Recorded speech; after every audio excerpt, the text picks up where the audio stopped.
Samy et cher David, je commence par boire à ta santé dans notre séance Confidence. In vino veritas. Et moi à la tienne. Vous voyez, Je sais que parfois on nous prend pour des sosies, mais il ne faut pas m'appeler Samy parce qu'autrement je vais t'appeler David. tu peux, mon ami, c'est pas un problème. C'est pas un problème, David. On peut une fois changer les rôles, hein? Ah oui. Je t'appelle Samy, tu m'appelles David. Par tour de rôle. David, donc aujourd'hui, on va parler des Samaritains. C'est probablement une des plus petites communautés monothéistes du monde, probablement. On ne sait pas exactement leurs chiffres, mais une de leurs spécificités, c'est qu'ils ont une Torah à eux, qui, en langue samaritaine, qui diffère, et tu vas nous dire, quelque peu de la Torah des Juifs. Et il s'est fait que cette Torah se trouve est traduite en arabe. En arabe, je vais vous donner bon, il n'y a pas besoin de vous montrer l'image, mais je vais vous donner, oui, bon, je vais vous donner l'image. Je vais vous donner l'image. Voilà. Alors, ça, c'est la Torah, elle était traduite il y a des siècles par Abil Hassan al-Souri. يوزع مجانا, elle est distribuée gratuitement, et puis ça a été mis à, donc imprimé à Naplouse, en Cisjordanie, par un Kahen samaritain. Bien. Et puis, il y a une édition, qui a été faite de cela, mais disons, celle-ci, elle est écrite à la main. Mais ça a été imprimé en Égypte, Torah Sameria, avec une introduction de Ahmed Hijaz al-Sakka. Celle-ci est disponible gratuitement sur Internet. Je vais vous donner les liens, mais il semble qu'il y a pas mal de fautes. Je n'ai pas pu vérifier. Et puis, il y aurait une deuxième traduction de la Torah samaritaine par quelqu'un qui s'appelle Nabil Anas El-Ghandour, publié, je crois, au Liban. Je vais vous dire où est-ce qu'on peut l'acquérir. Moi, je ne l'ai pas. Mais ce qui est intéressant, c'est qu'il existe donc une traduction faite par un Samaritain. Il y a plusieurs siècles, comme ça, qui est distribuée gratuitement. Et je vais probablement la scanner et la mettre à la disposition de tout le monde puisqu'elle est gratuite. Donc, eux ne cherchent pas à gagner quoi que ce soit de cela. Eh bien, les Samaritains sont mentionnés dans les évangiles, surtout dans l'histoire de la femme samaritaine que le Christ rencontre, et puis l'histoire du bon Samaritain. Et pour la bonne histoire, c'est qu'en Suisse, il y a un groupe qui s'appelle les Samaritains. Les Samaritains, ce sont des gens qui enseignent les gens les règles principales du secours. Il faut passer un examen chez eux avant d'aller conduire une voiture. Ils s'appellent les Samaritains. Et moi, j'ai fait d'ailleurs les cours chez les Samaritains. Donc, vous ne pouvez pas faire le permis de conduire sans faire l'examen des Samaritains. Évidemment, c'est en référence au bon Samaritain. Je ne sais pas si le même nom se trouve en France, en notre pays, mais en Suisse, on connaît bien les Samaritains. Et aussi, les Samaritains sont mentionnés, ou le Samaritain est mentionné, je crois, 3 ou 4 fois dans le Coran.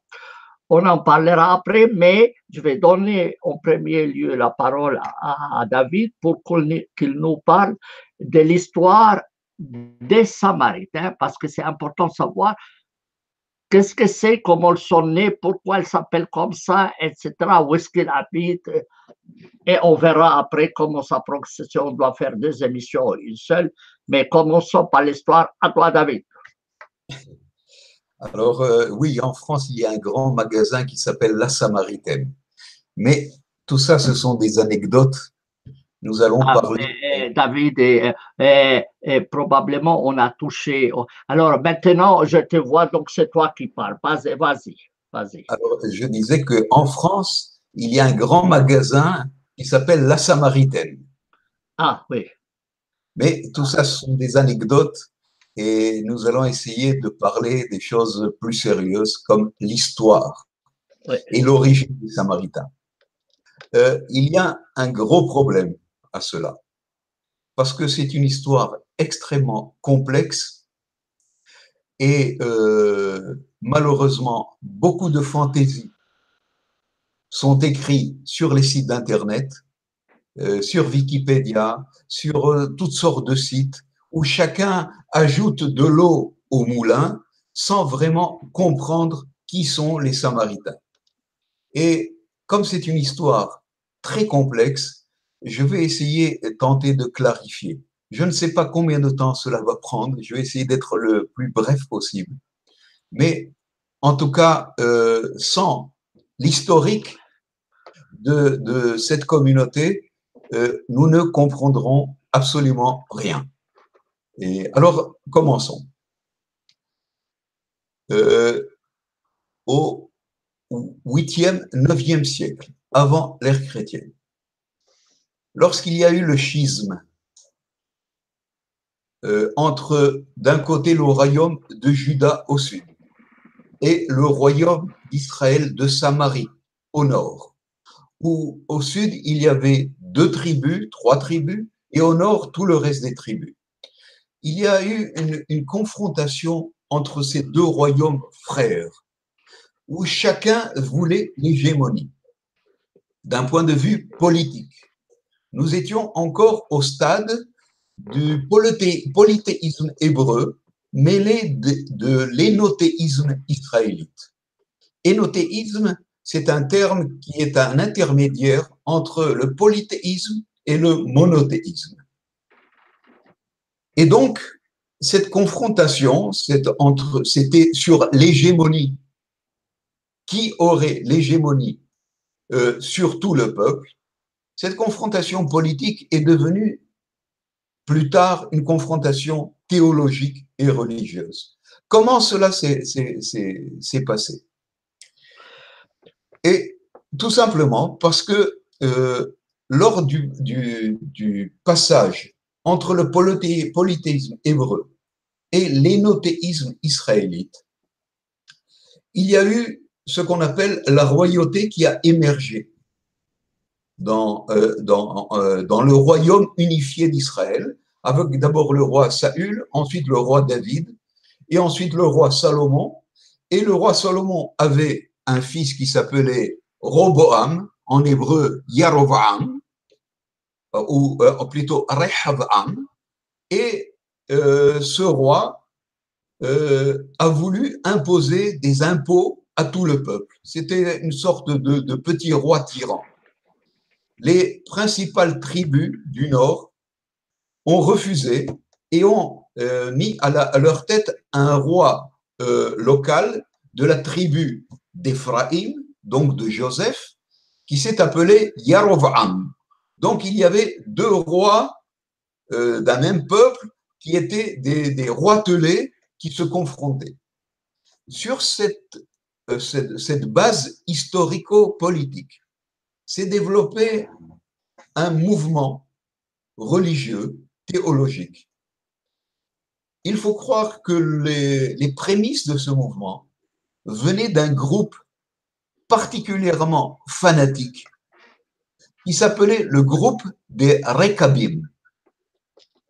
C'était un groupe au départ de forgerons hébreux qui n'étaient pas encore dans l'alliance israélite et qui ont développé un monothéisme très, très, très dur, très intégriste. Et ce mouvement-là a réussi en utilisant un général de l'armée du roi Ahav de faire un putsch militaire et de mettre à la tête du royaume d'Israël un roi qui s'appelait Yehou. Jéhu en français. C'est assez connu dans l'historiographie euh, chrétienne, le roi Jéhu, qui a fait une réforme monothéiste très brutale. Il a détruit tous les temples dédiés au Baal, aux divinités polythéistes. Il a complètement tué toute la descendance du roi Ahav. Il a exterminé tous ceux qui rendaient un culte à ceux qui n'étaient pas Yahweh. Et sous l'impulsion de ce roi, il y a eu un début de cette secte qui plus tard, beaucoup plus tard, donnera naissance à la secte samaritaine. Donc cette secte était une secte proto-samaritaine, une secte très monothéiste et très virulente. Le temps a passé et parallèlement, en Judée, une secte monothéiste autour de Jérusalem a aussi pris le pouvoir. Donc, on s'est trouvé dans une situation où, d'un côté et de l'autre, deux sectes monothéistes ont pris le pouvoir et ce sont en réalité ces deux sectes qui ont forgé plus tard la Torah de Moïse, avec justement une sorte de confrontation où on ne sait pas qui a l'hégémonie. Est-ce que c'est la tribu de Juda qui est hégémonique ou la tribu de Joseph qui est hégémonique? Donc, entre le royaume de Juda et le royaume d'Israël au nord, le royaume du sud et le royaume nordique. À partir de là, de ce mouvement monothéiste, il y a eu, beaucoup plus tard, au 7e siècle, ensuite au 6e siècle, la déportation par l'occupation assyrienne et ensuite par la Babylonie et la destruction du temple de Jérusalem. Donc, il y avait une secte monothéiste dans le royaume d'Israël, mais la grande majorité de la population était restée polythéiste et énothéiste. Ce qui s'est passé, c'est que après la destruction, ou dans l'époque de la destruction de Jérusalem, certains Kohanim, des pontifes de Jérusalem, devant la déception de voir la destruction du temple de Jérusalem, alors qu'une partie des Kohanim ont fait une démarche théologique en se disant, si Jérusalem a été détruit, c'est parce que nous n'avons pas été assez fidèles à Yahweh, à Yahvé.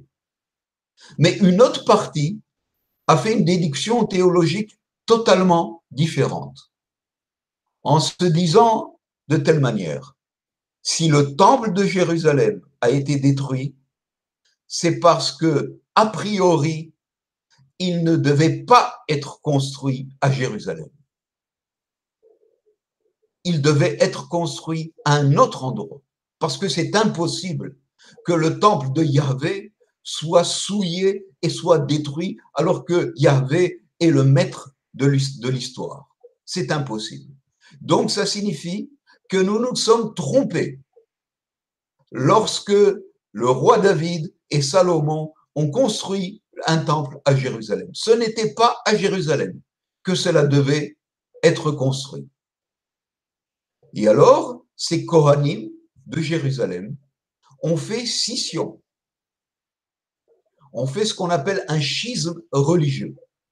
Et ils se sont souvenus que dans le royaume du Nord, dans le royaume d'Israël du Nord, des autres tribus, des tribus nordiques, il y avait cette petite secte qui ne cessait de dire depuis bien longtemps que nous ne voulons pas de Jérusalem, que le seul endroit sacré où il y avait l'immanence, la présence divine, c'était au mont de Grizim, le mont Grizim, Har Grizim en hébreu.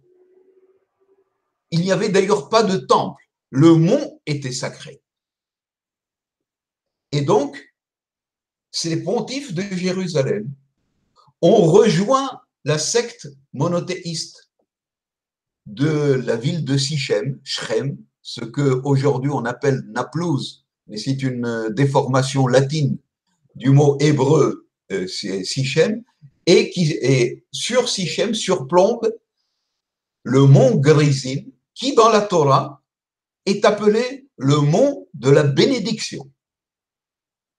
Donc ils ont eu une sorte de pensée pour dire, mais évidemment que nous nous sommes trompés, que ce n'est pas Jérusalem, l'endroit saint, mais le mont Gerizim, puisque c'est le mont de la bénédiction. Cette connexion entre, d'un côté, des Kohanim de Jérusalem, déçus par Jérusalem, et cette ancienne secte monothéiste qui datait de l'époque du roi Yehou, donc à peu près en 800 avant l'ère chrétienne. Et ces pontifes de Jérusalem qui sont arrivés à peu près en 600 avant l'ère chrétienne ont créé ce groupe qu'on appelle aujourd'hui, qui s'est appelé plus tard Samaritains. En réalité, eux-mêmes ne s'appellent pas Samaritains, parce que Samaritain, ça vient du nom d'une ville qui s'appelle en hébreu Shomron,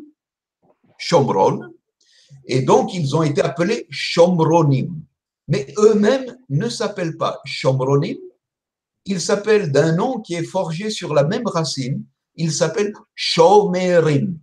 Il y a donc une différence entre Shomronim, les habitants de la Samarie, donc en français Samaritains, et eux qui s'appellent Shomerim. Que signifie Shomerim? Ça signifie les gardiens. Les gardiens de quoi? De la Torah. Shomre HaTorah. C'est ainsi qu'ils s'appellent eux-mêmes. Donc, eux-mêmes ne s'appellent pas les Samaritains, mais s'appellent les Shomerim, les gardiens de la Torah. C'est une question d'étymologie et de sémantique, mais ça a son importance. Nous verrons pourquoi plus tard.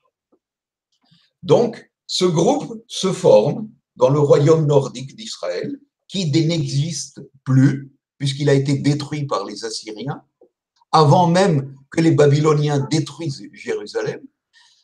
Le problème qui s'est passé, c'est que la grande majorité de la population israélienne du nord, du royaume nordique, n'ont pas adhéré au monothéisme. Cette secte monothéiste a eu beaucoup de mal à faire adhérer la grosse masse de la population samaritaine, donc habitant de la Samarie. Et c'est pour ça qu'il ne faut pas faire confusion entre les habitants de la Samarie, d'un point de vue large, tous les habitants de la Samarie, et la secte samaritaine, la secte religieuse, théologique samaritaine. La propagande de la secte samaritaine sur la masse des habitants de Samarie, qu'on peut appeler samaritains, mais en hébreu shomronim, n'a pas marché. Ça a pris beaucoup de temps pour que l'idée monothéiste pénètre les couches de la population. À tel point qu'à un moment donné, par exemple, les Samaritains, les habitants de Samaritains ne savaient même pas qu'est-ce qu'était le Shabbat. Et la secte samaritaine avait du mal à les persuader de respecter le Shabbat. Ils ne connaissaient pas le Shabbat. Donc, il y a eu donc une sorte de volonté de missionnarisme, d'essayer de samaritaniser les Israélites du Nord.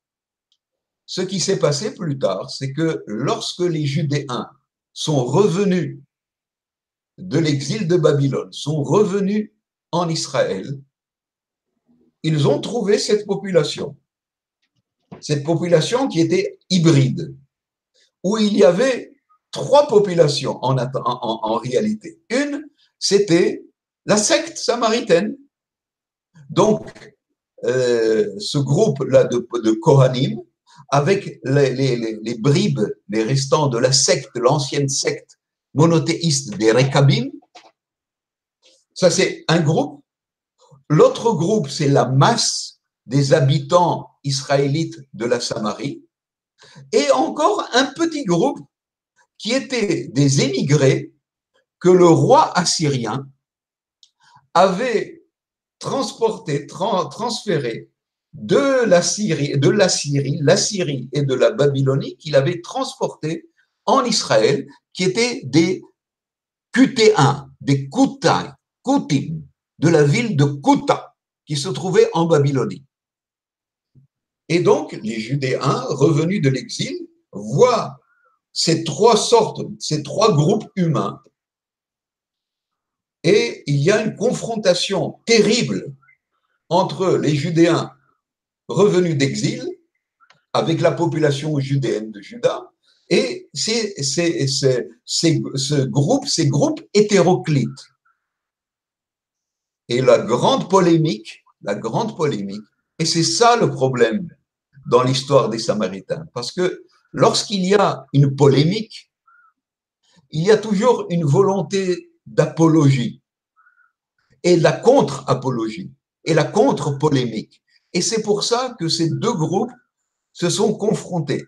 Lorsque les exilés judéens revenus de Babylonie ont reçu l'autorisation de reconstruire le temple de Jérusalem, ils ont donc fait appel à tout le peuple, venez nous aider à reconstruire le temple de Jérusalem.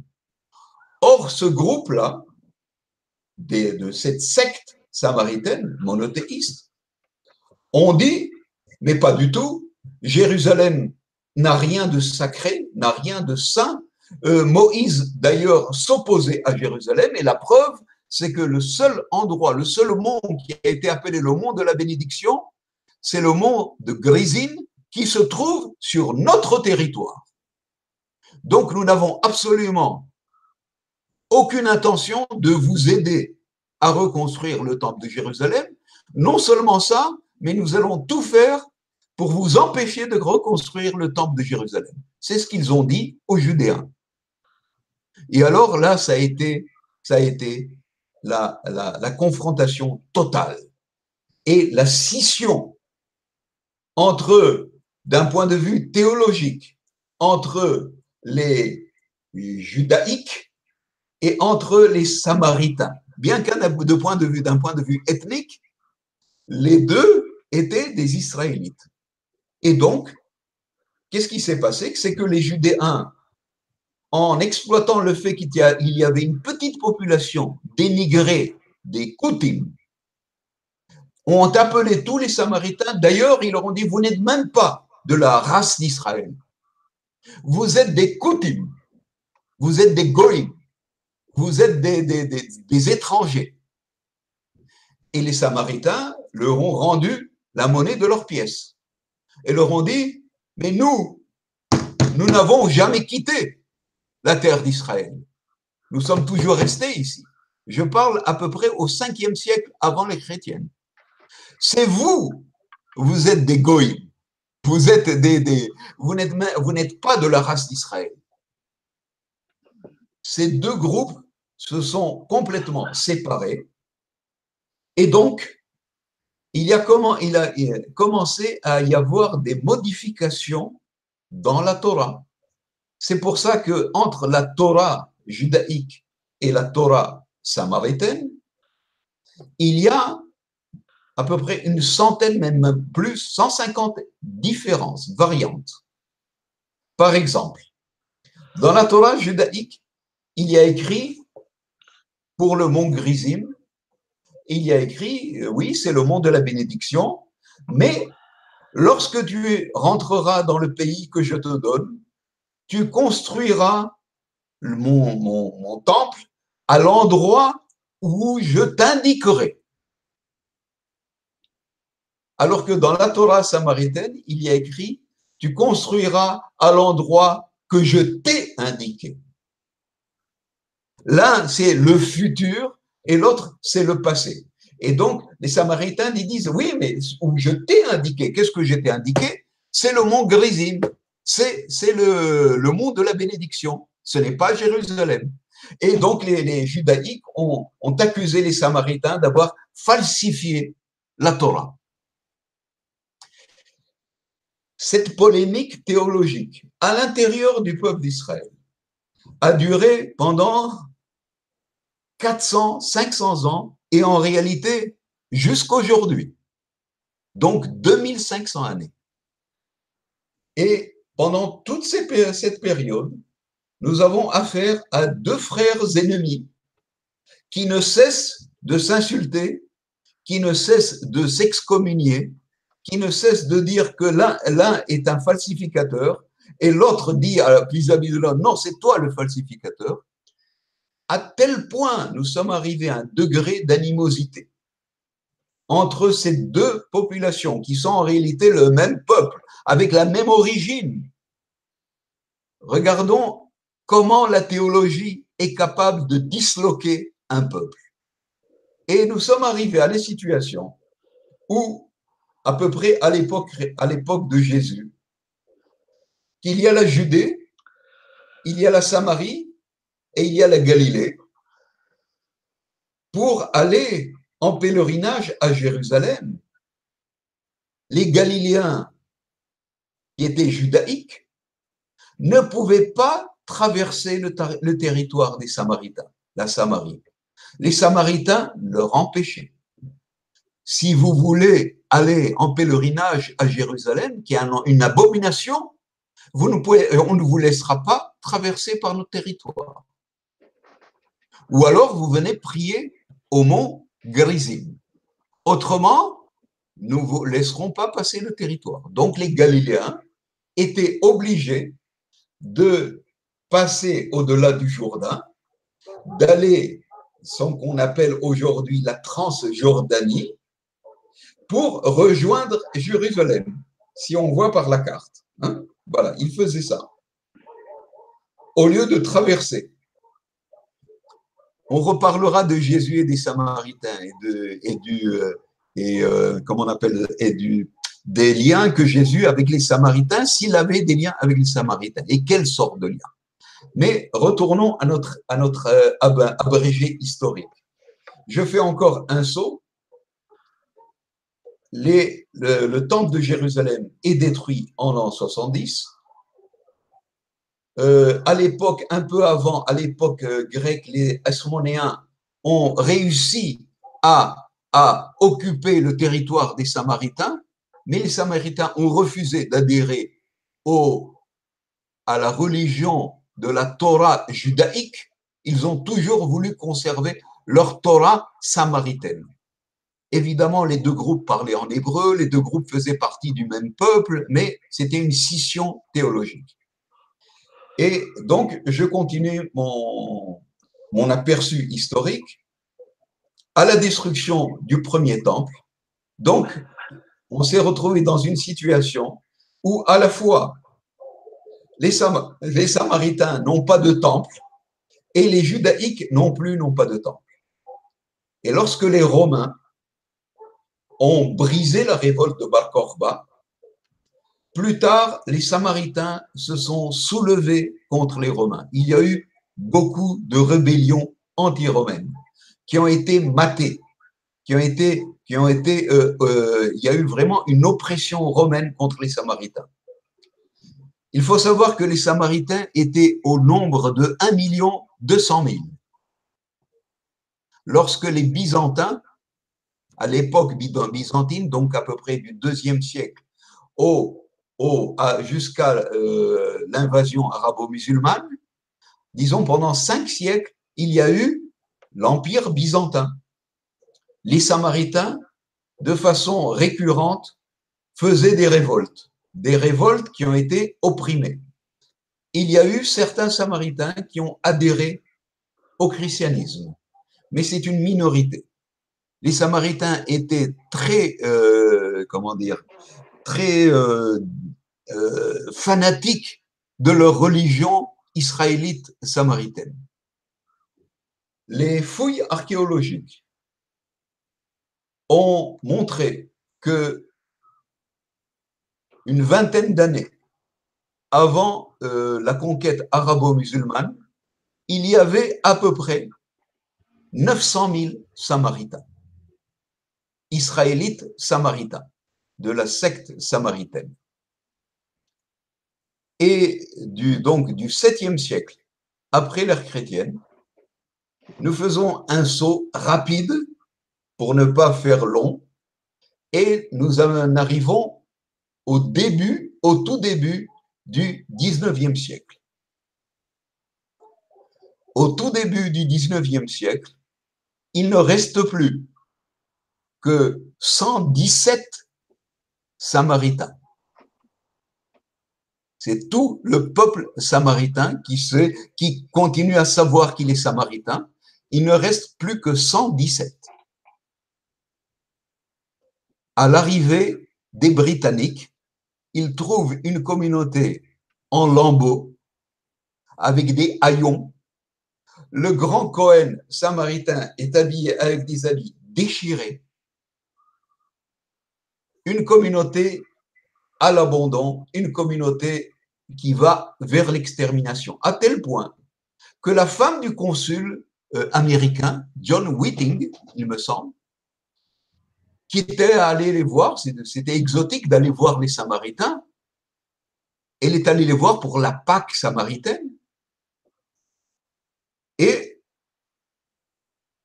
ils n'ont pas assez d'argent pour acheter un mouton, pour faire la Pâque. Et donc, elle leur fait une donation. Elle achète 2 moutons et leur donne en donation. Et elle dit dans son journal intime, j'assiste probablement à la dernière Pâque samaritaine. L'année prochaine, il n'y aura plus de Samaritains. Je vais donner, voilà, en 1917, les derniers Samaritains sur cette photo, sur celle-ci d'en bas. Quelques années après, ce sont les mandats britanniques, et les Britanniques, nous voyons ici des soldats écossais, britanniques, qui viennent assister à la Pâque des Samaritains. Et là, c'est une photo de 1927, le grand pontife samaritain qui tient un livre de Torah. Est-ce que tu peux voir la photo? Tu la vois. Oui. Qui tient un livre de Torah entre ses mains. Et donc, tout le monde pensait que c'était la fin des Samaritains. Mais il s'est passé quelque chose d'étrange.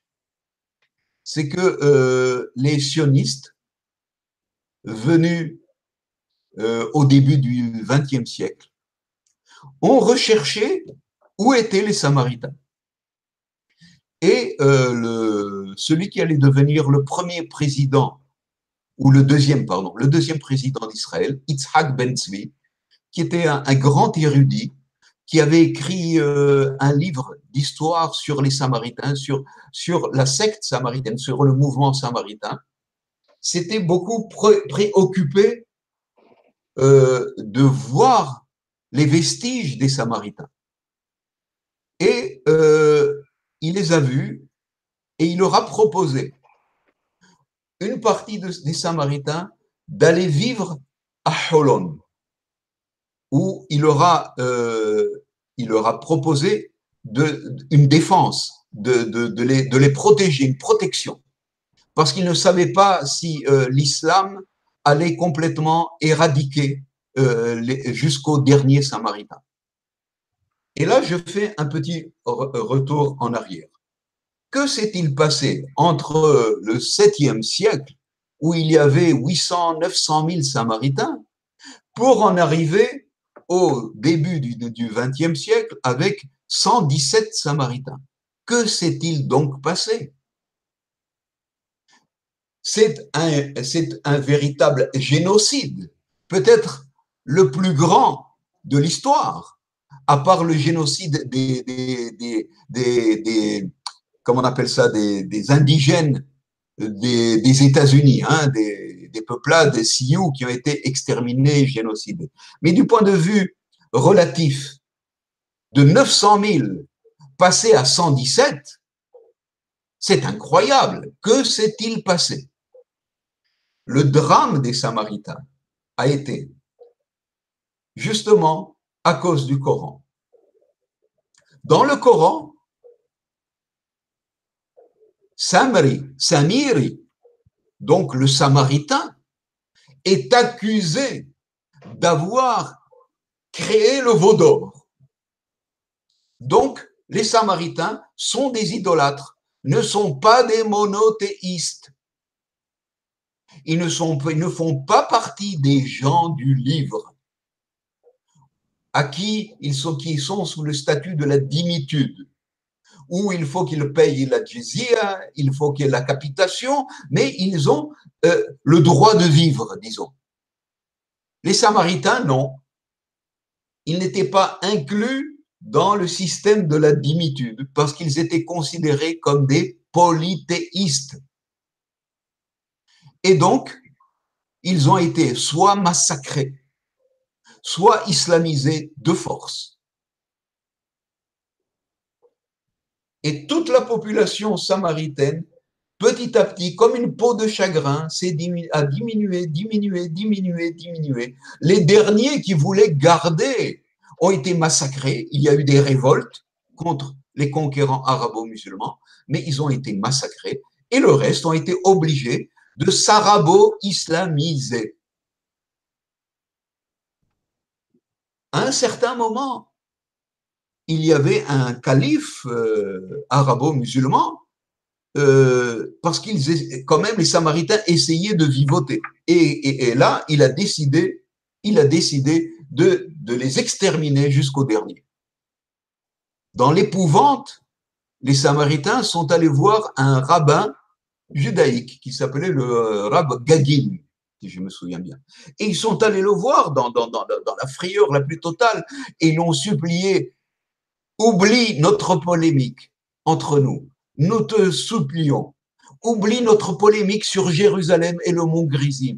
Dis aux musulmans que nous sommes des monothéistes, des purs monothéistes, que nous ne sommes pas des idolâtres, nous ne sommes pas des polythéistes. Autrement, nous allons nous faire massacrer jusqu'au dernier. Le rabbin, qui était un rabbin, évidemment, vous les Samaritains, maintenant, vous venez à genoux, hein? Vous avez oublié tout le mal que vous nous avez fait quand vous étiez forts, hein? Que vous nous avez humiliés. Il y a eu une sorte d'une tension. Mais finalement, le rabbin, sur la base d'un traité talmudique qui dit: oui, mais parmi les Samaritains, c'est vrai, certains sont de la lignée d'Israël. Oui, mais les autres, ils n'ont pas voulu reconnaître Jérusalem, hein. Et puis il y a beaucoup chez eux qui sont pas des vrais, des purs, des purs sangs d'Israël. Et alors ils ont dit: oublions notre polémique, sauvez-nous. Si vous dites aux musulmans, ils sont des monothéistes, nous sommes sauvés. Et finalement, ce rabbin a écrit une lettre adressée aux musulmans en leur disant: les Samaritains sont des monothéistes. Et c'est pour cela que les Samaritains ont survécu à cette hécatombe. Je retourne en l'an 1917. Et donc, les sionistes voient ces Samaritains, ils sont contents de reconnaître: oh, nos anciens frères du royaume d'Israël. Mais le Yitzhak Ben Zvi est éploré. Il se dit: mais dans quelle situation sont-ils? Il faut absolument les protéger. Et donc, il prend une partie des Samaritains et il les emmène à Holon. C'est plus tard, une vingtaine d'années plus tard. Et il implore les Britanniques, puisque c'est le mandat britannique: protégez les Samaritains. Vous êtes des chrétiens. Vous ne pouvez pas les laisser exterminer. Il y a écrit dans les évangiles le bon Samaritain. Jésus, et même on pense qu'il était un Samaritain, mais enfin faites quelque chose pour les sauver. Et donc, les Britanniques ont mis une garde de soldats pour les protéger. Et petit à petit, le nombre de Samaritains a commencé à grandir, relatif. Hein. Aujourd'hui, ils sont 900. C'est ça, tout le peuple samaritain, 900. Répartis la moitié à Holon, une ville en Israël, et l'autre partie qui est restée au mont Grizim et à Sichem. Et bizarrement, Arafat a demandé à ne pas leur faire du mal et à les protéger. Il a demandé même spécifiquement que dans comment on appelle ça, le Parlement palestinien, il y ait un représentant samaritain. Et en Israël, donc, la même chose, ils sont devenus des protégés. Cette communauté qui était complètement au bord de l'extermination est devenue des deux côtés à cause de la politique. Regarde comme la politique est versatile, Samy. Est devenue une communauté protégée des deux côtés. Du côté israélien, du côté sioniste et du côté palestinien, palestiniste. Mais les problèmes ne sont pas terminés.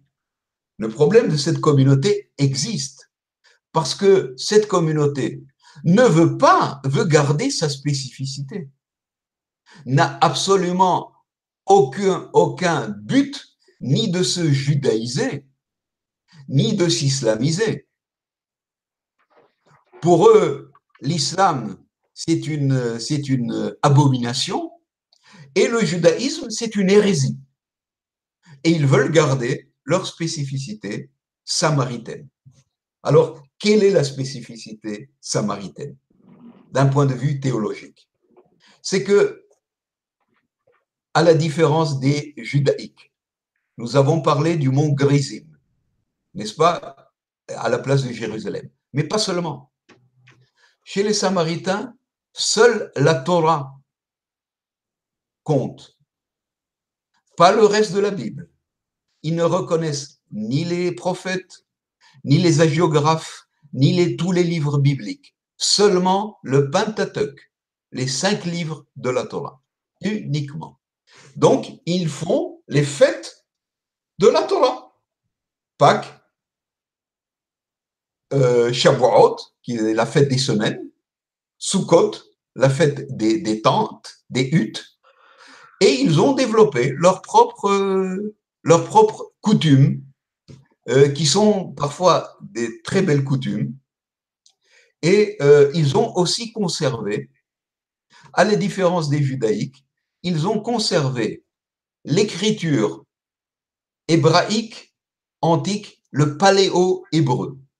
Évidemment avec une variante, hein, puisqu'ils ont développé, ils ont rendu une cursive, mais on reconnaît dans leur écriture le paléo-hébreu, alors que l'écriture judaïque est une écriture qui est importée de Babylonie, qui est ce qu'on appelle l'écriture carrée, et qui n'est pas l'écriture paléo-hébreu. Je ne parle que de la forme des lettres. Vis-à-vis du parler, aussi bien judéens, les Israéliens, que les Samaritains parlent l'hébreu, mais ils ont un accent différent. Certaines lettres sont prononcées différemment. Par exemple, chez les Samaritains, il n'y a pas de sin. Tout est shin. Par exemple, pour dire, ils ne disent pas Israël, ils disent Ishraël. Un exemple de prononciation. C'est ce qu'on appelle des variantes de prononciation. Il y a encore quelques variantes, je ne vais pas m'étendre parce que j'essaye de faire le plus bref possible. Et encore une fois, l'histoire est beaucoup plus complexe que ce petit résumé que j'ai fait, parce que j'ai sauté, j'ai brûlé les étapes.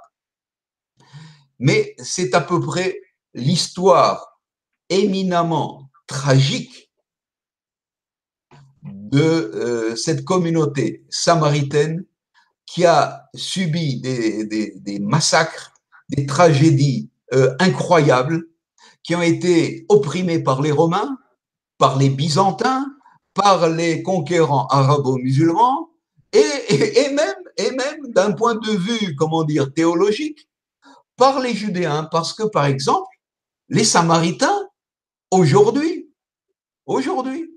d'un point de vue du bureau, du ministère de l'Intérieur, ne sont pas reconnus comme faisant partie intégrante du peuple. Donc, ils sont dans un bureau spécial des Samaritains. Aujourd'hui, il y a une volonté de les reconnaître comme faisant partie intégrante du peuple des Samaritains, du peuple d'Israël. Et évidemment, des recherches ADN ont été faites et il n'y a aucun doute que les Samaritains sont des fils d'Israël. Il n'y a absolument aucune différence d'ADN entre les pontifes samaritains et les Cohen samaritains et les Cohen judaïques, entre le reste des Samaritains qui sont des bribes de tribus de la tribu de Éphraïm et de Ménaché, les tribus d'Israël, et entre ceux de la tribu de Juda et entre le reste de la population israélienne. C'est le même peuple. C'est une guerre fratricide qui s'est passée, et ensuite une guerre dont ils ont subi massacre après massacre, oppression après oppression, à tel point que je vais te raconter deux petits épisodes pour sortir du sérieux de la tragédie samaritaine. Mais on va y revenir. En 1990, lorsqu'il y a eu la première guerre du Golfe, un mormon, un milliardaire mormon, tu connais cette secte, amis, n'est-ce pas? Oui. Un milliardaire mormon, il a entendu parler que des Scud et des missiles de Saddam Hussein tombés en Israël pouvaient massacrer d'un seul coup tous les Samaritains, si jamais ça tombait à Holon ou bien au mont Grizim. Et il disait, mais comment? Il y a écrit dans les évangiles qui parlent du bon Samaritain, donc il faut les protéger. Il a voulu affréter un avion, un très grand avion, un jumbo, un Boeing jumbo qui s'appelait comme ça à l'époque. C'était un grand Boeing qui pouvait contenir 600 places. Donc, tout le peuple samaritain, qui était 600 en 1990. Et donc, il est allé voir le grand pontife et il a dit, jusqu'à que la guerre se termine et que les missiles cessent de tomber, venez passer un moment à Salt Lake City à mes frais et vous serez hébergés et ensuite vous retournerez au mont Grizim et à Sichem à la fin de la guerre. Le pontife samaritain, si je me souviens bien, Avhazda, Pinhas Avhazda, non, Yosef Avhazda, a ricané et lui a dit à ce mormon, il a dit, monsieur, nous vous respectons, mais cela fait depuis plus de 2000 ans que nous souffrons toutes les tragédies et toutes les occupations et toutes les exterminations possibles. Et nous n'avons jamais quitté la terre d'Israël. Donc, merci bien, mais nous resterons sur notre patrie, à tout jamais. Et il a laissé bredouille ce mormon. Deuxième épisode, en 1992, 93, je suis souvent allé voir mes frères samaritains et j'ai un très bon ami samaritain qui s'appelle Binyamin Sedaka. Chez les samaritains, c'est pas Binyamin avec un nun, c'est Binyamin avec un mim. Sedaka. Et Sedaka, ça signifie sadiq, un juste en hébreu. Et il m'a dit, viens, je vais te faire un tour de pâté de maison à Sichem, ce que aujourd'hui on appelle Nablus. Naplouse en français. Et on a fait un tour de pâté de maison et il m'a montré. Il m'a dit, tu vois cette maison, tu vois ces petits immeubles-là, ce sont tous des musulmans, n'est-ce pas? Tous des arabo-musulmans. Eh ben non. Ils étaient tous des samaritains. Il y a 120 ans, il y a 80 ans, il y a 200 années. Tu vois là, cette famille-là, tu vois, ce sont tous des samaritains. Tu vois cette famille, ce sont tous des samaritains. 80% de la ville de Sichem est samaritaine d'origine. Donc, hébreu israélite. Mais si on leur dit ça aujourd'hui, certains sont du Hamas, sont des musulmans, des islamistes. Comment nous sommes des islamistes? Ils ont été complètement arabo-islamisés, à tel point qu'ils ne savent plus un mot d'hébreu. Ils ne savent même pas quelle est leur origine. Ils ont tout perdu. Donc, je lui ai posé la question à à mon ami Binyamin Tzedaka, et je lui ai dit, mais s'ils ce sont des Samaritains qui aujourd'hui se déterminent palestiniens, arabo-musulmans. Or, ce sont des Israélites, puisque ce sont des Samaritains. Et que nous sommes des fils d'Israël. Mais alors, je lui ai dit, mais alors, nous sommes en train de faire une guerre fratricide entre deux parties d'un même peuple, exactement comme il s'est passé il y a 2000 ans, entre les Judéens et les Samaritains, et exactement comme il s'est passé il y a 2600 années, entre le royaume judéen du sud et le royaume israélite du nord. Nous répétons sans cesse l'histoire. Jusqu'à quand cette folie furieuse? Et alors, on a rigolé et on est allé boire. On est monté au Mont Grisim et on a bu un verre pas de vin, mais d'une boisson qu'ils ont l'habitude de faire, et en espérant que l'avenir sera moins tragique que le passé, que notre passé. Voilà. C'est un aperçu historique, ça.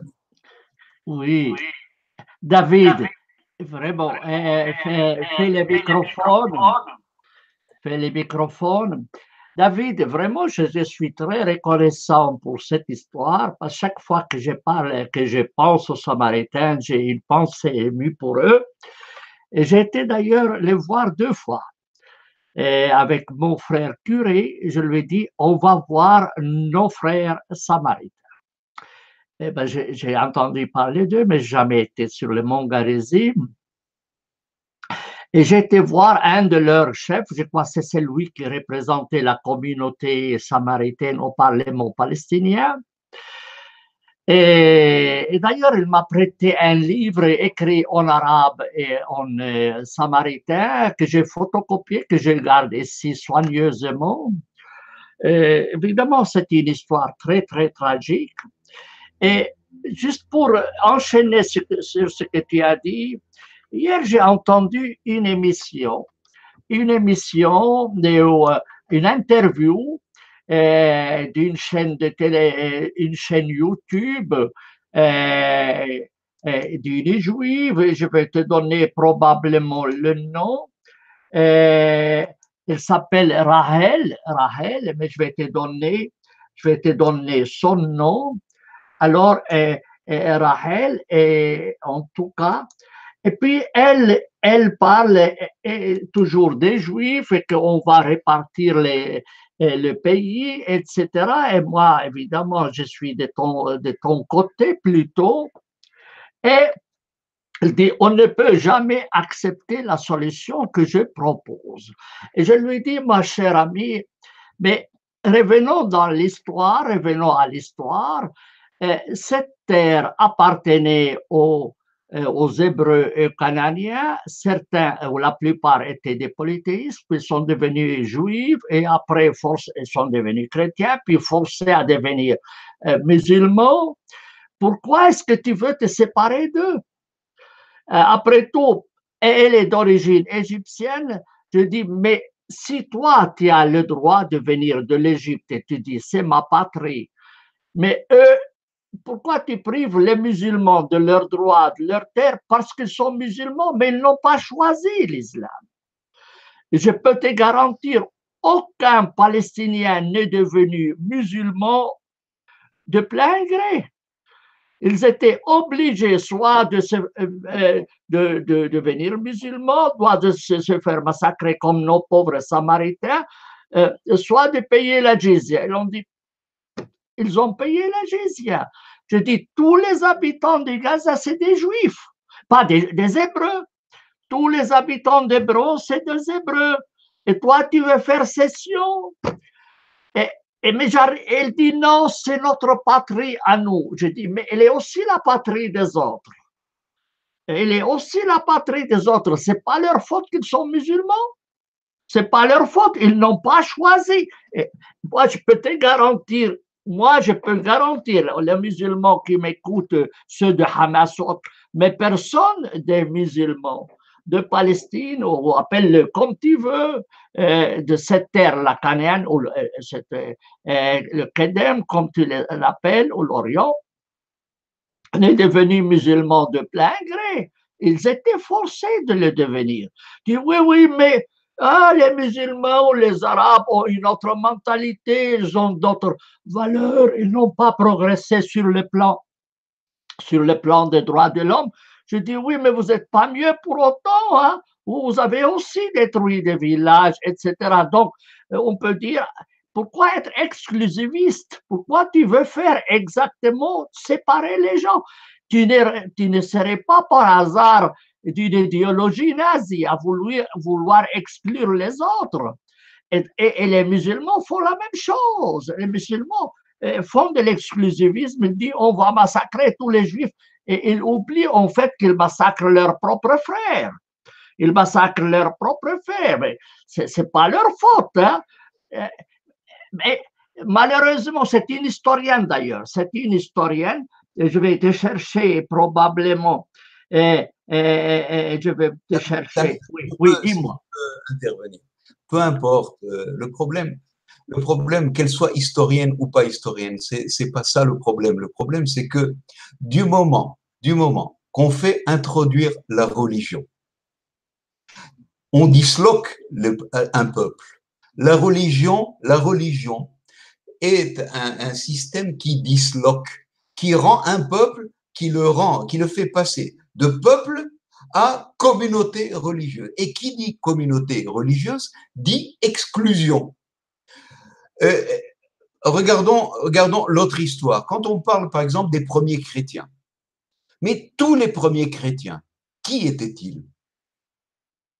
Tous, jusqu'au dernier, des fils d'Israël.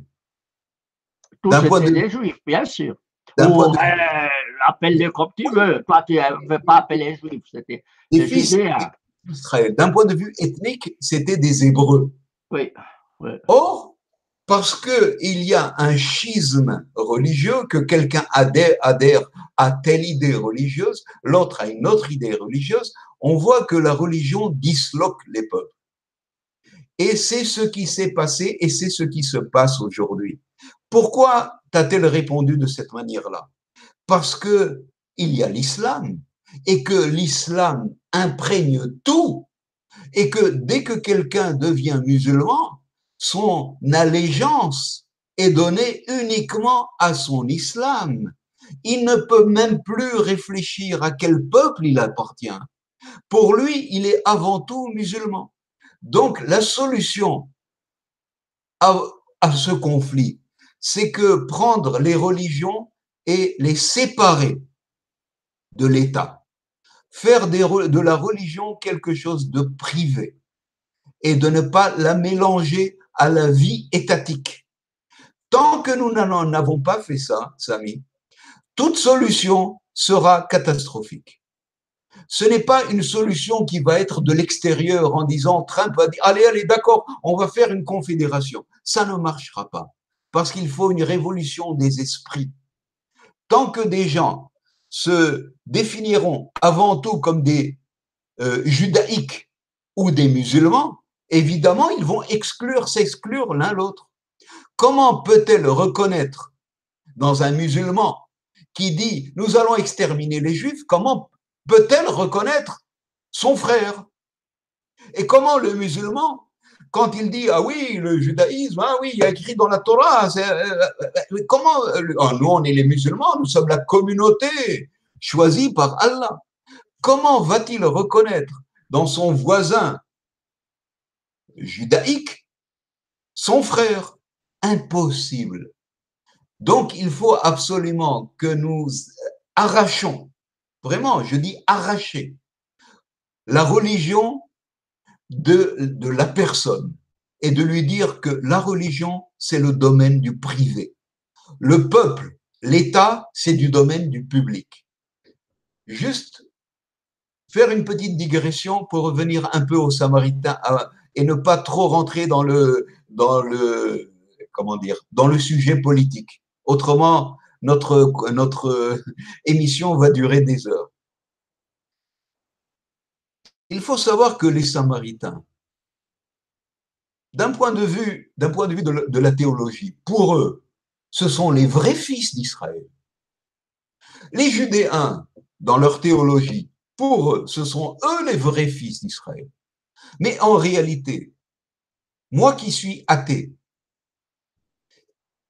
qu'est-ce que j'en ai à foutre de leur théologie? Ce qui m'intéresse, c'est de leur appartenance ethnique. L'un et l'autre font partie du même peuple.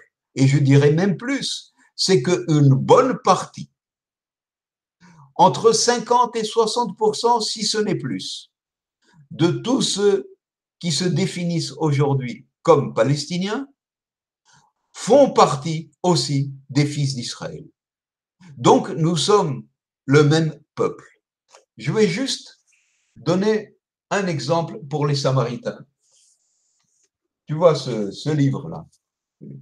C'est une compilation sur toute l'histoire des Samaritains. Et je ne pourrai pas lire parce que c'est long, mais je vais expliquer un petit chapitre où on voit que les Samaritains sont dans une situation tellement déplorable, tellement comment dire, au bord vraiment de l'extermination. Et ils se sont posé la question, mais pourquoi? Pourquoi? Qu'avons-nous fait de mal d'avoir décidé que le mont Grizim est notre mont sacré? Qui dérangeons-nous? Pourquoi on nous envahit? Pourquoi on nous occupe? Pourquoi on nous opprime? Alors que nous avons la légitimité de croire à ce que nous voulons. Et c'est cette question qu'ils se posent, qu'ils se sont posés, et ils ont eux-mêmes développé une idée messianique qu'un jour viendra. Il y aura, ils appellent ça le Tahib, c'est-à-dire celui qui va revenir. Une sorte de nouveau Jésus chez eux, un Messie. Sorte de Mahdi. mais tout ça, c'est pris voilà, qui reviendra et qui va les libérer de toute l'oppression qu'ils ont subie, et le monde entier va reconnaître que ce sont eux qui ont raison. Alors, je veux juste évoquer Jésus. Dans la rencontre de Jésus, la célèbre rencontre de Jésus, où malgré tout, malgré l'interdit qui était fait aux Galiléens de traverser le territoire des Samaritains, Jésus a bravé cet interdit. D'ailleurs, les disciples ont été choqués. Ils lui ont dit, mais que vas-tu faire chez ces Samaritains, chez ces Kafar, ces hérétiques samaritains? Nous sommes des judaïques. Nous allons à Jérusalem. Pourquoi entres-tu dans leur territoire?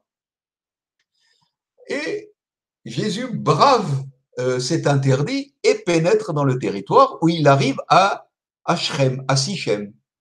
Et donc, il rencontre la femme samaritaine. Évidemment, pour un samaritain, un judaïque était impur. Et pour les judaïques, les samaritains étaient impurs parce que chacun avait sa halakha, sa charia, n'est-ce pas? Et donc, chacun, alors, et Jésus qui demande à la samaritaine, est-ce que je peux boire de l'eau? La samaritaine lui dit, mais enfin, toi, tu es un juif, et un juif ne parle pas à une samaritaine comme moi. Et en plus, tu veux boire de l'eau, mais je suis impur pour toi. Et toi aussi, tu es impur pour moi. Et il y a la célèbre phrase de Jésus qui montre un degré d'élévation au-dessus de ces guéguerres religieuses, où il lui dit, un jour viendra où ce ne sera ni à Jérusalem et ni au mont Grizim que nous adorerons le Père. Mais le Père se trouvera dans nos cœurs, dans les cœurs humains. Et cette parabole de Jésus, je pense qu'aujourd'hui, nous devons la réactualiser. Et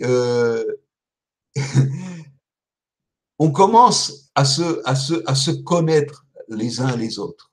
Il y a de plus en plus de Judéens qui viennent voir la Pâque samaritaine et qui se disent, tiens, comme c'est bizarre, c'est exactement comme dans la Torah, c'est exactement comme chez nous.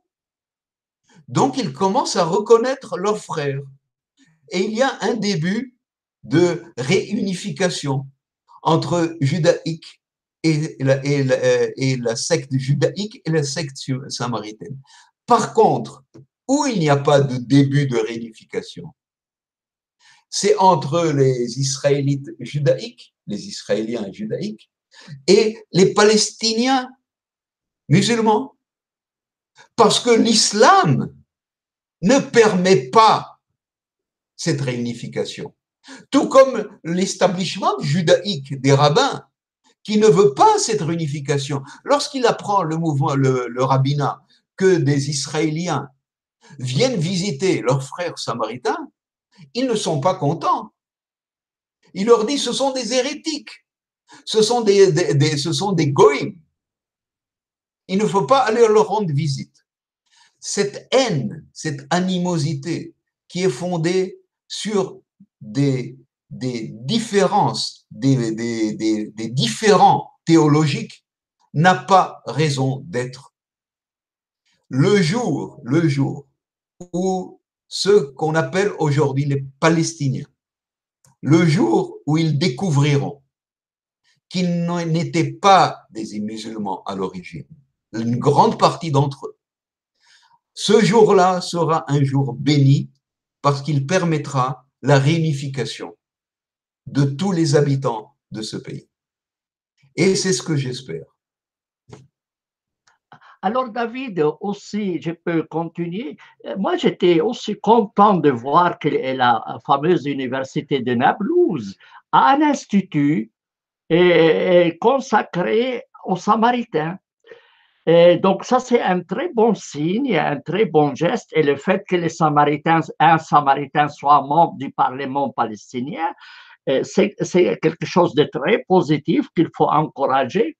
Et d'ailleurs, je veux maintenant scanner la Bible samaritaine et je veux la mettre à disposition de tout le monde. Et je vais l'offrir, en fait, je pense maintenant l'offrir à nos frères musulmans de Nablus d'origine samaritaine. Et tu sais que moi, je suis samaritain puisque j'appartiens à cette région. Et je viens de la Samarie, tu sais. Et la région dont je proviens moi-même, donc Jénine, etc., toute cette terre s'appelle la Samarie. Donc, je peux dire, je suis vraiment samaritain, tu vois, et on ne peut pas me nier cela. Mais bon, je ne vais pas te dire plus pour que quand même on reste plus discret, tu le sais très bien, mais j'espère qu'un jour les gens vont s'ouvrir vont s'ouvrir et connaître, mais après tout, c'est une guerre qui ne nous concerne pas. Nous sommes plus frères qu'autre chose. Et, et tu vois, moi, je suis toujours très reconnaissant à toi d'avoir établi avec toi cette amitié à étudier le Coran ensemble avec toi, et ton intérêt pour le Coran, à découvrir les mots hébraïques, puis ces confidences qu'on fait ensemble pour prouver à nos frères chrétiens, musulmans ou juifs qu'il y a une amitié qui peut se faire entre nous. Tu vois, tu es athée. Moi, je suis probablement hérétique à leurs yeux, mais rien n'empêche qu'on ait des amis, qu'on ait des grands amis et des frères même. Tu vois, et tu connais l'histoire. Tu connais l'histoire des Polonais et des Russes, cher David. Alors, les Russes disaient aux Polonais, vous êtes nos amis. Et les Polonais leur disaient, non, non, vous êtes nos frères. Il dit, comment ça? Il lui dit, les amis, on les choisit, mais les frères, on ne les choisit pas. Effectivement, on est des frères, mais on ne s'est pas choisi. Mais pourquoi faut-il faire la guerre? Tu vois, on ne sait pas. Et on est frères sans l'avoir choisi. D'ailleurs, est-ce que tu as choisi ton frère? Non. Et on est des frères, qu'on le veuille ou pas, et on ne l'a pas choisi. C'est comme ça. Samy, parfois, Oui. dans l'histoire, il faut chercher quel est le dénominateur commun, le plus large. Alors, notre dénominateur commun ne peut pas être la religion, puisque toi, tu es chrétien, moi, je suis athée, mon frère est judaïque, un autre frère est agnostique, et puis il y a des musulmans, il y a des druzes, il y a des Bahaïs. La religion n'est pas un creuset commun, ne peut pas être un creuset commun, puisque c'est du domaine de l'acquis, donc qui peut changer. Aujourd'hui, demain, je peux devenir bouddhiste. Alors, est-ce que quelque chose a changé en moi d'un point de vue ethnique si demain j'adhère au bouddhisme? Non. Donc, le dénominateur commun doit absolument être un dénominateur ethnique. Et je dirais même plus que cela, ethno-linguistique.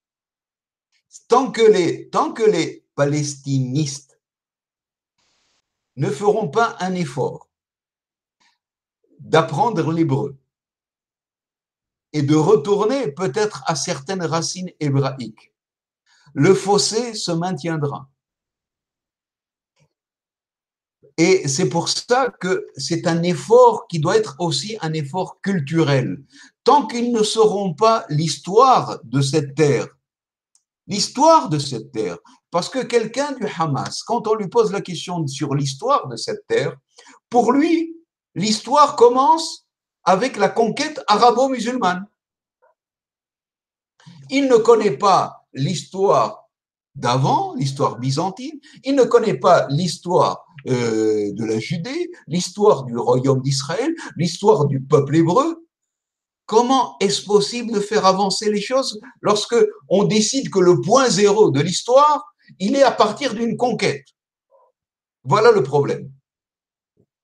Alors, David, un grand savant ou un grand intellectuel égyptien, Lutf Sayyid, a inventé une parole qu'on dit souvent, ad-dinu lillah wal watan lil jami'. La religion, c'est une affaire de Dieu, mais la patrie, elle nous appartient à tous. Tu vois, qu'est-ce que moi j'ai choisi? Est-ce qu'on a choisi? Moi, je donne toujours l'exemple, quelqu'un qui meurt, quelqu'un dont le grand-père meurt, et puis il avait une vache. Une vache, et puis cette vache va arriver à ses petit-fils. Le problème du petit-fils, c'est qu'il habite au 10e étage. Qu'est-ce qu'il va faire avec cette vache au 10e étage? Tu vois? Il peut quand même pas la mettre dans l'ascenseur, tu vois? Cette vache, elle est plus encombrante que toute autre chose. Mais il n'arrive pas à se séparer parce que c'est la vache de son grand-père, tu vois? Alors, il va lui faire comprendre, la vache n'a rien à foutre au 10e étage, tu vois? Et c'est ça notre problème. Toutes ces religions, elles sont plus encombrantes qu'autre chose. Tu vois? Oui. David, je crois que je ne vais pas trop prolonger cette émission. Je vais la laisser sur cette bonne tonalité qu'on a développée, sauf si tu veux ajouter autre chose. On va laisser de côté le christianisme, on va laisser de côté l'islam, parce que ce qui m'intéressait, c'est plutôt mon origine à moi, qui m'a fait connaître mon origine. Je te suis très reconnaissant. Alors, est-ce que tu as quelque chose à ajouter ou à terminer? Euh, euh, J'aurais voulu un peu parler des coutumes samaritaines que beaucoup ne connaissent pas. Alors, David, est-ce que tu préfères qu'on en parle une autre fois? Parce que je sais qu'il y a certaines choses qui sont tragiques aussi chez eux, sont nos frères, surtout la consanguinité, le problème de la consanguinité. Aussi. Mais euh, restons sur un... On va s'en tenir là, parce Oui, que autrement on risque de faire une émission trop longue, mais il y a beaucoup, beaucoup de choses à apprendre sur les Samaritains, oui, leur histoire, leurs coutumes, leur langue, leur passé, leur patrimoine culturel. oui. Et, mais ça sera trop long. Alors, j'invite enfin, ceux qui nous suivent à savoir plus sur les Samaritains, Oui. mais je leur demande essayer de faire une synthèse dans toutes les informations contradictoires qu'ils reçoivent, parce que vraiment, il y a beaucoup de fantaisies qui sont dites sur eux, de part et d'autre, à cause de la polémique. Et il faut bien voir avec des pincettes. Il faut faire une véritable recherche pour sortir le vrai du faux et le grain de l'ivraie. Et voilà, donc j'invite tout le monde à s'intéresser à cette communauté samaritaine qui vit toujours jusqu'à aujourd'hui et qui sont aujourd'hui 900, une communauté de 900 âmes, en espérant qu'ils vont grandir à nouveau comme ils étaient dans le passé. Oui. Voilà. Ben, si tu veux, Merci. David, on peut se retrouver une deuxième émission pour parler des coutumes des Samaritains. Et moi, je serais très heureux de connaître leurs coutumes parce que je n'ai pas eu l'occasion de les connaître. Toi, tu les connais mieux puisque tu les as fréquentés, tu es parmi eux, tu connais un peu plus cette coutume. Et ça m'intéresse vraiment énormément, connaître un peu de mon origine. Et puis on en parlera après aussi, si on veut, de l'islam et les Samaritains, pourquoi tout d'un coup on parle de Samaritains. Et donc, moi, je vais dire ceci pour finir.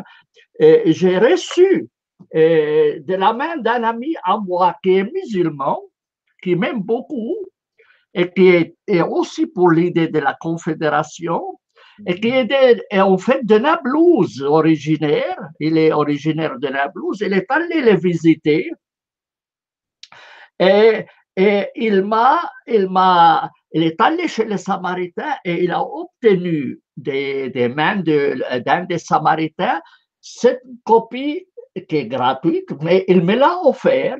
Il m'a offert et regarde comment il l'a dédicacé. أهدي إلى نبينا الغالي سامي الديب. Je l'offre à notre prophète, à notre cher prophète Sami Al-Dib. Tu vois, un musulman qui m'appelle prophète, tu imagines? Il est très attaché aux Samaritains. Donc, je vais scanner ce livre puisqu'il est gratuit. Donc, il n'y a pas de droits d'auteur qui sont. Et puis, je ne gagne rien. Mais je vais le scanner, l'offrir à tous les habitants de la Samarie, qu'ils soient chrétiens, musulmans ou juifs ou tout ce que vous voulez. Et donc, la traduction arabe du livre de la Torah des Samaritains, écrite par la main d'un Cohen samaritain, que vous garderez soigneusement au souvenir de vos ancêtres, que vous ne les oubliez pas. Et en arabe, on dit, c'est lui qui oublie son origine n'a pas d'origine. Bravo. Ça, c'est qu'on dit. من نسي أصله لا أصل له. Ça, c'est en arabe, mais je ne vais pas la traduire en dialecte parce qu'après, ça serait grave. Mais effectivement, on ne faut jamais oublier son origine, autrement, c'est mal fait, quoi. Et alors, voilà, je vais vous offrir ça. Demain, je vais aller ici à un scanner très performant, faire un scanner de ça, et je vais le mettre à disposition de tout le monde. Et je vais vous mettre le lien sous cette vidéo. Comme ça, vous allez la consulter et la garder soin de ça. Alors, un mot en arabe. Alors, سوف أصور هذه النسخة من توراة السامريين المجانية، وسوف أضعها على موقعي حتى تحصلوا عليها هدية مني لكل أهل السامرة اللي أكيد أصلهم سامري، يعني أكيد أصلهم سامري، والأوضاع تغيرت، منهم صار مسيحي ومنهم صار مسلم ومنهم صار ملحد وما تدري شو بصير في الدنيا. بس المهم إحنا كلنا إخوة، كلنا إخوة وأبناء هذا الوطن، أبناء هذا الوطن. دونك فوالا، لا تنسوا اللي ينكر أصله لا أصل له، من ينكر أصله لا أصل له. هذول أصلنا وهذول أجدادنا وهذول أحبابنا، وإحنا من منطقة السامرة، فيعني هذول منا فينا أهو. وتحية لجميع إخواننا السامريين. Un très grand remerciement pour celui qui m'a remis cet exemplaire de parmi les Samaritains que j'ai visité avec beaucoup d'émotion.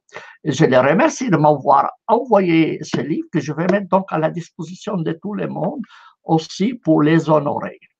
Voilà, j'arrête là, David, et je suis vraiment très reconnaissant. Et je bois de nouveau à votre santé in vino veritas. Bonne soirée, Sami. Bonne soirée, reste avec moi en ligne pour bavarder un petit peu.